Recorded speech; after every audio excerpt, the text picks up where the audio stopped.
Jean-Marie Le Pen vous contredit sur les retraites quand il cite le collaborationniste Brasillac, quand il fait une plaisanterie douteuse lors de votre bal à Vienne où vous avez rencontré le gratin des nostalgiques du Troisième Reich.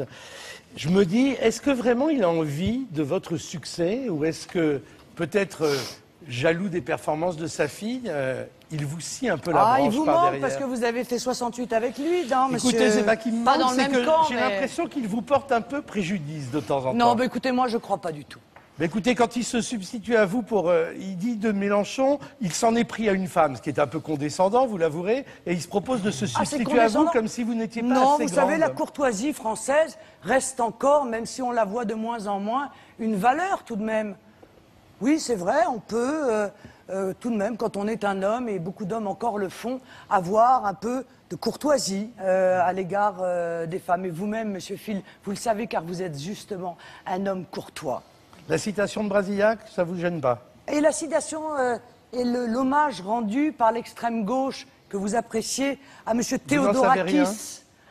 Theodorakis, qui a expliqué qu'il était antisémite et antisioniste, etc. Ça vous gêne pas? Je vous pose une question sur Vous Brasillac. pourrez poser la même à monsieur Mélenchon ou pas? Ben, je lui poserai si ça me plaît, mais est-ce Monsieur, que vous êtes voulez un me fin répondre? lettré. Monsieur. Le bal de Vienne, par exemple. Alors, ah non, mais ou l'un ou l'autre, mais pas non, tout à la c'est fois. la même chose. Ah, non, c'est pas du tout la même chose. Alors, sur Brasillac, vous êtes un fin lettré. Et vous savez pertinemment qu'il y a eu un certain nombre d'auteurs qui, humainement, étaient éminemment condamnables. Certains ont été condamnés. Et en ce qui concerne M. Brasillac, il a été fusillé. On peut imaginer qu'il a quand même payé pour sa faute. Je veux bien qu'on le ressorte de ça, vous son cercueil pour le décision rependre. de le laisser Mais en exécuter l'occurrence, bon... Hein, vous vous souvenez de qui a pris la décision de le laisser exécuter? et est-ce que vous vous souvenez Il s'appelait le général de Gaulle, Est-ce que vous je vous crois. souvenez de qui a défendu M. Brasillac? Qui a signé sa demande de grâce? Tous les écrivains de gauche de l'époque. Tous, quasiment sans exception. Donc on cite un auteur collaborationniste, ça vous gêne pas? Qui a alors, dirigé un monsieur, journal qui s'appelait écoutez, Je suis partout. Non mais monsieur Phil... Qui appelait à l'extermination. Non mais monsieur Phil, encore une Ça fois, ne vous il a gêne pas. été... Donc vous n'êtes pas si différente de votre papa que ça, finalement, malgré le Mais pourquoi ripollinage du Front National. pourquoi vous donnez ce style-là? Parce Mais qu'on est parce sur que TF1. ça m'intéresse. Parce que vous faites jamais ça d'habitude, monsieur Field. Le bal de Vienne. Bon, non, mais je vais vous répondre sur monsieur Brasillac.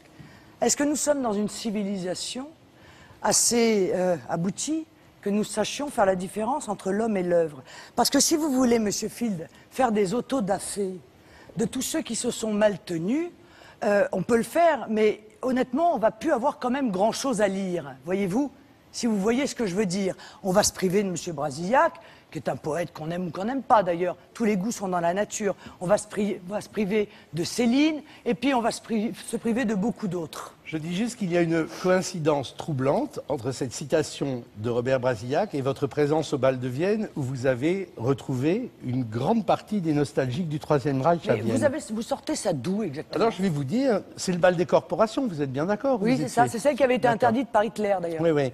Vous savez que, par exemple, Hébert, le commandant du camp d'extermination de Treblinka, était le membre d'honneur posthume de Germania, la corporation d'Innsbruck. Et vous savez que Rudolf Hess a été en 87 proposé comme prix Nobel de la paix par la fédération de ces corporations qui vous ont invité. Est-ce que vous savez que le monsieur avec qui vous avez dansé une valse, peut-être Martin Graf, par ailleurs député du FPE, est membre d'une corporation qui s'appelle Olympia, dont l'accès est interdit aux femmes et aux juifs. Est-ce que vous savez tout ça?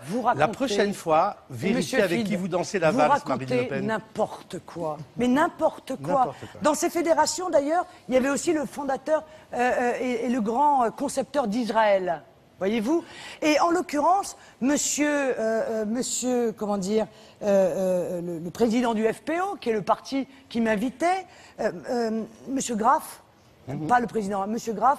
Martin Graf, c'est celui que j'ai cité. C'est ça, il est co-président de l'Assemblée nationale autrichienne et il est reçu au Conseil européen de manière régulière. Mais il n'y a pas que le Front national qui a un double discours avec un côté Mr. Jekyll et l'autre côté... D'accord. Le FPO n'a strictement rien à voir avec l'image que vous en donnez, monsieur. C'est un parti dit populiste. C'est un parti Je vous mets au défi de contredire les informations que j'ai données sur les membres des corporations qui vous ont invité. Et ça fait un tel scandale en Autriche que ce bal, ce sera le dernier, car la Hofburg, désormais, refuse de l'accueillir. Non, monsieur, parce qu'en Autriche, comme en France, on subit des gens comme vous. Des types d'extrême gauche qui, depuis des années, considèrent que tous ceux qui ne sont pas d'accord avec eux sont des fascistes et des nazis. Alors on nous a fait De Gaulle fasciste. Vous, vos amis, De Gaulle fasciste. De Gaulle fasciste ou pas fasciste alors? On nous a fait Chirac fasciste. On nous a fait Nicolas Sarkozy nazi. Vous vous souvenez sûrement, vous vous souvenez sûrement de l'affiche du MJS, messieurs, mesdames, présentant Nicolas Sarkozy bras tendu avec marqué « Jusqu'où ira-t-il » Alors vos vieilles méthodes d'extrême gauche qui consistent à tenter... que vous avez dansé avec ces gens-là. Qui consistent à décrédibiliser ceux qui ne sont pas d'accord avec vous en les traitant de fascistes et de nazis, tout le monde a compris. Tous les Français ont compris, ça ne marche Donc plus. Vous êtes contente de votre soirée à Vienne, Madame Le Pen? Je suis ravie de ma soirée à Vienne. J'ai rencontré le FPO, qui est le parti qui aujourd'hui, c'est peut-être ça qui vous défrise, est au même niveau que le Parti Socialiste. Je suis frisé car mon père était autrichien d'origine et est venu faire la résistance. Vous voyez comme quoi on va avancer un petit peu parce que ce débat... Et qui est un parti qui défend, est intéressant, mais on va qui s'oppose à l'Union européenne, qui défend la patrie, qui s'oppose à l'immigration, et qui est un parti totalement respectable. Et c'est si vrai, monsieur, d'ailleurs, que M. Strahre, président du parti, a été reçu il y a peu de temps en Israël.